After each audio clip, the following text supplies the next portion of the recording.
El gobierno nacional pues ha iniciado contactos mientras Venezuela endurece el tono, es la noticia que trae el diario El Tiempo. La Cancillería ya inició gestiones, Maduro dice que Santos le metió una puñalada por la espalda. Tenemos en línea al representante Carlos Cuenca, que vive en carne propia esta situación allí en Puerto Inírida, pues está en la frontera con Venezuela. Está con nosotros para comentar este tema y también desde la semana pasada Puerto Inírida está desabastecida de combustible, lamentablemente. Consecuencias, me imagino. Bienvenido a Marandúa, doctor Carlos Cuenca, buenos días. Muy buenos días a usted y a todos los oyentes.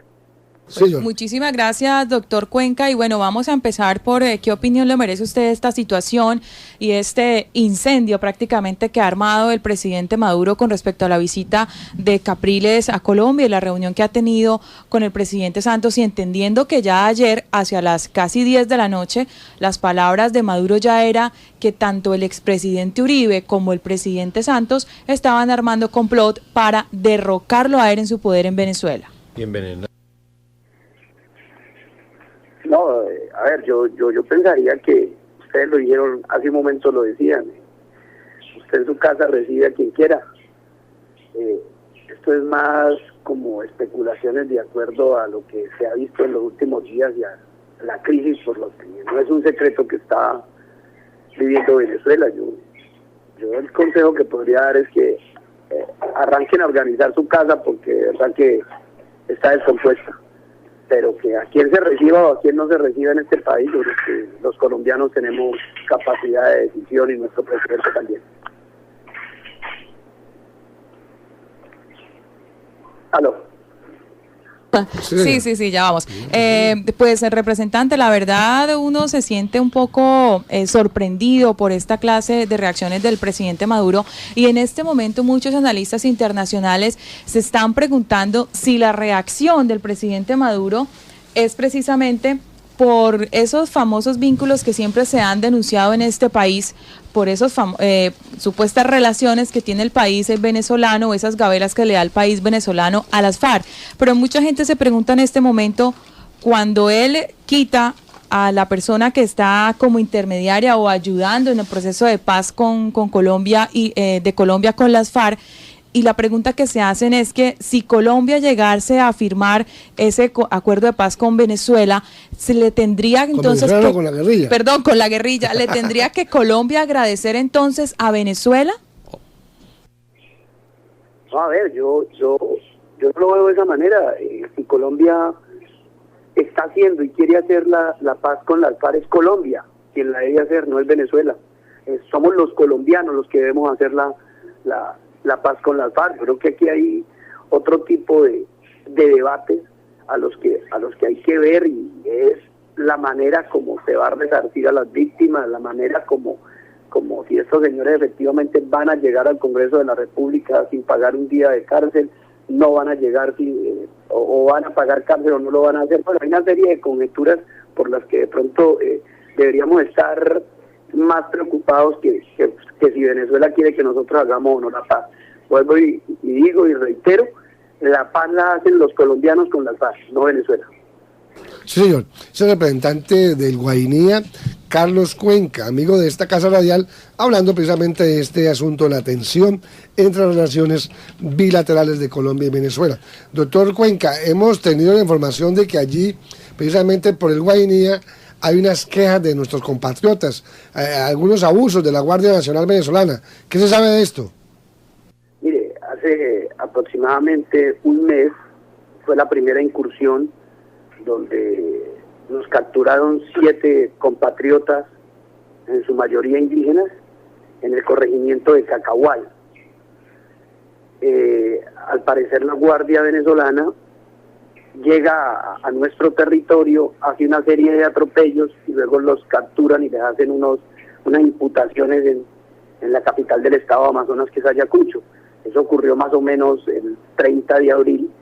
Hacia el 10 de mayo, otra incursión, nuevamente en territorio nuestro.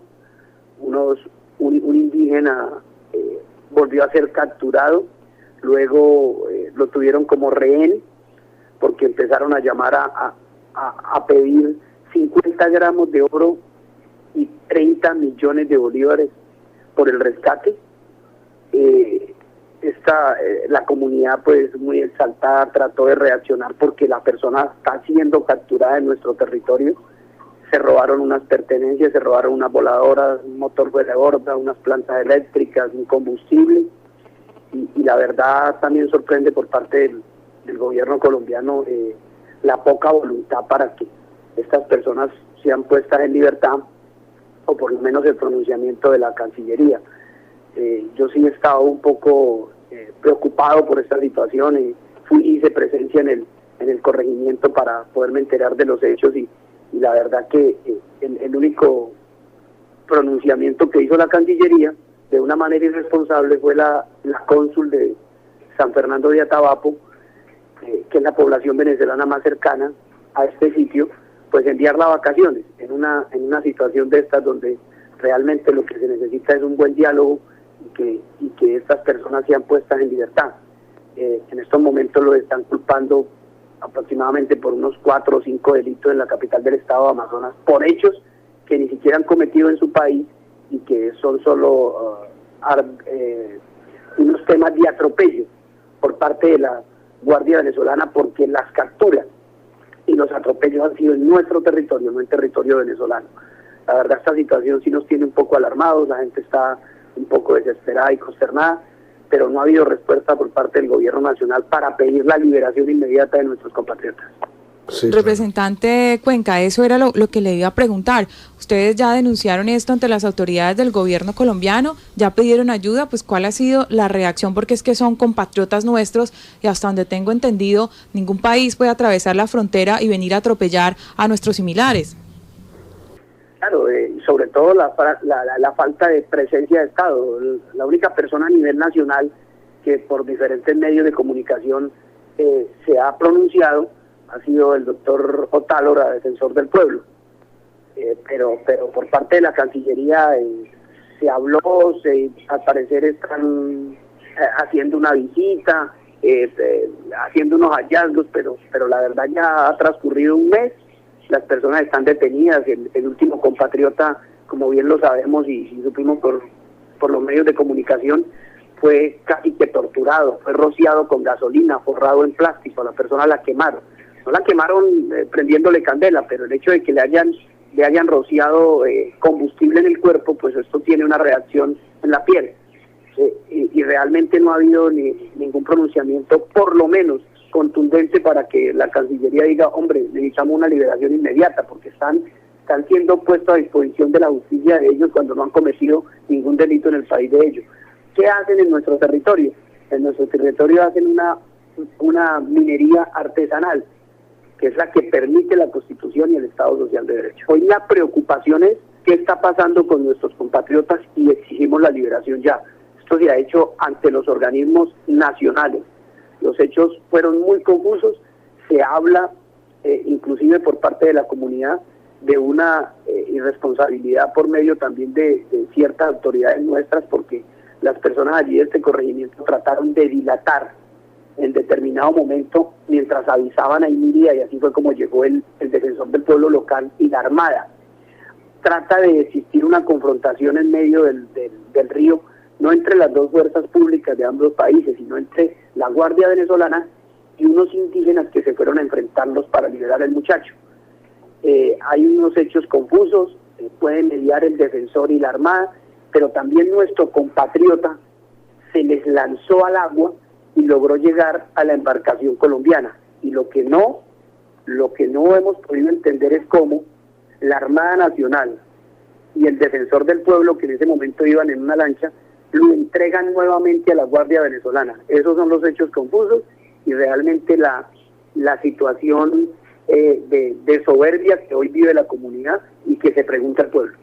¿Bajo qué argumentos utilizaron, digamos, la Armada Nacional y el Defensor del Pueblo para devolver este compatriota a la Guardia Venezolana? No, los desconozco. Realmente yo hice una visita y no se encontraban ninguno de los, ni el coronel de la Marina ni el defensor en ese momento en Emilia.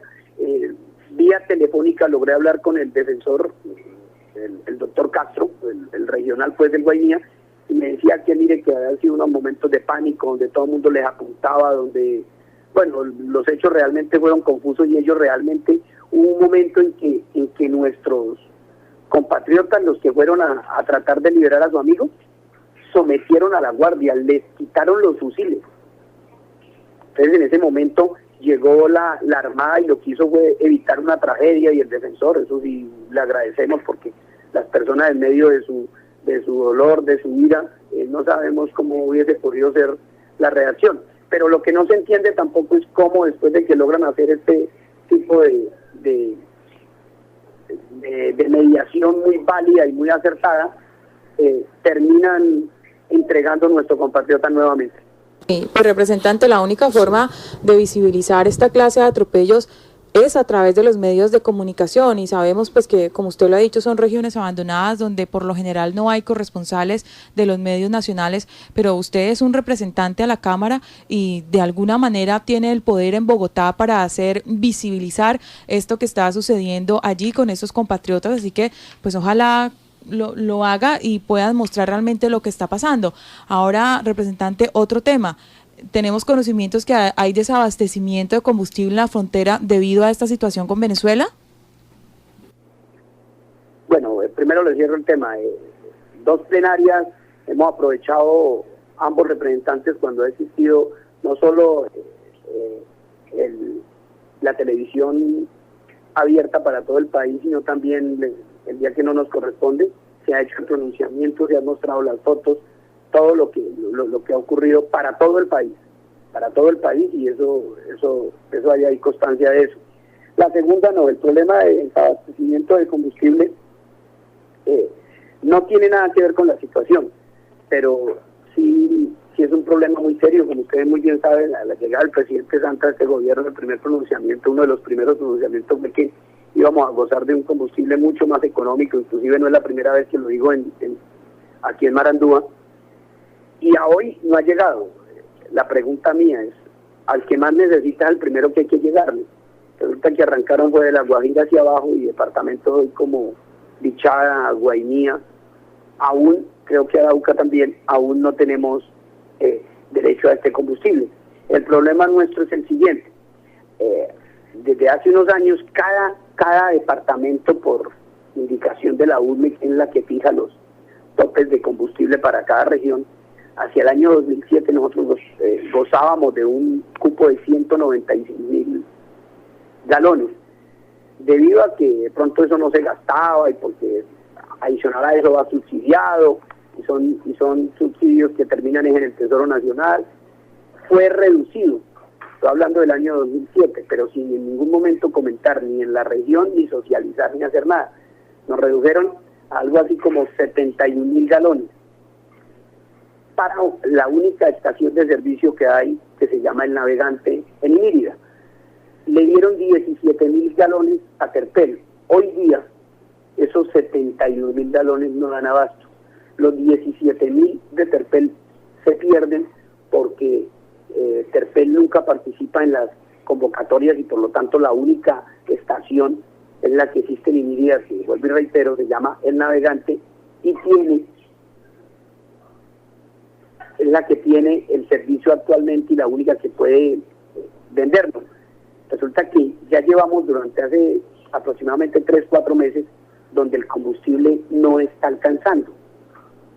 Dice el representante que 7.500, pero sí, yo recuerdo, hablando allá con gente que me manejaba el tema, que lo compraban en San Fernando de Atabapo, ahí a 1 hora de Inírida, en 3.000 pesos, y en 4.500 los vendían en Puerto Inírida.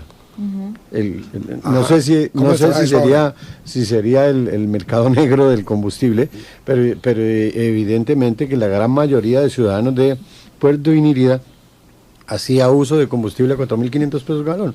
¿Cómo está esta situación, representante?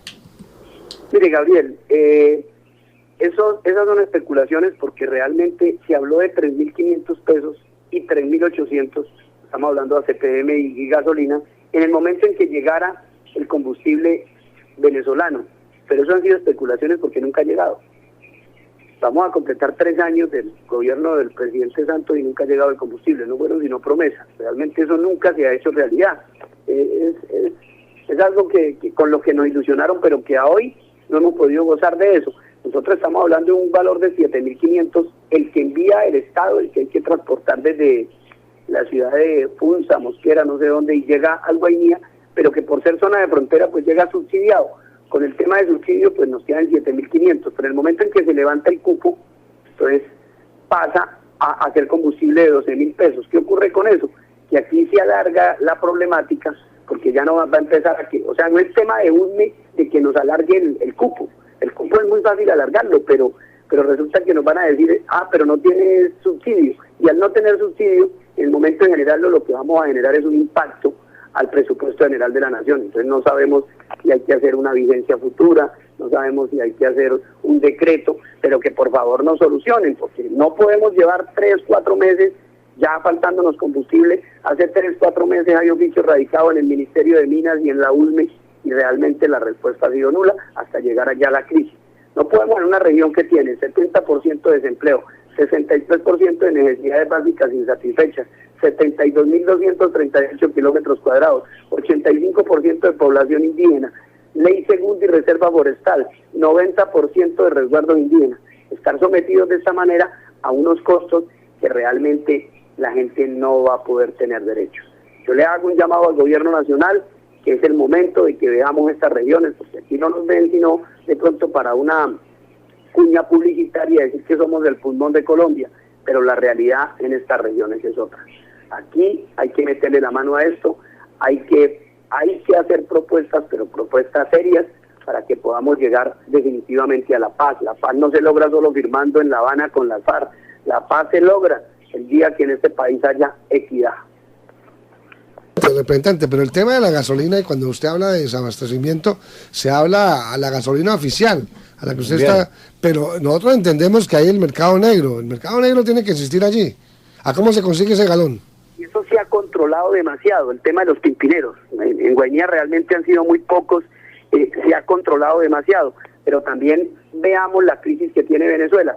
Si usted va a la región más cercana, que queda a 35 minutos de Mérida, se llama San Fernando de Atabapo, ahí exactamente 36 kilómetros es la distancia, ellos tampoco tienen combustible, ellos no tienen luz, entonces no podemos decir que es que sí hay, tendrán para sus necesidades y para sus cosas, pero en estos momentos no hay cómo decir venga que hagan un mercado negro, realmente es muy poco porque esa gente hace una crisis terrible.